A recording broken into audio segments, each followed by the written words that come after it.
This is a geothermal pump system for heating the Davidson's house. And here today to show you the bag filter.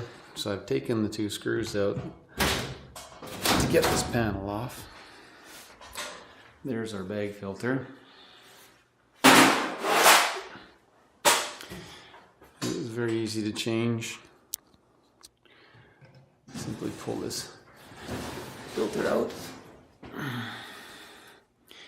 And as you can see, we have a multiple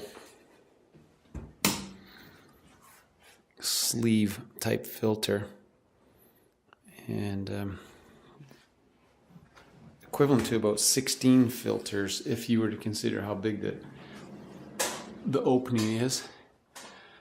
I'm just wondering if maybe we need a little bit better seal for the bag filter, because we do seem to be getting quite a bit of dust into the house at the moment.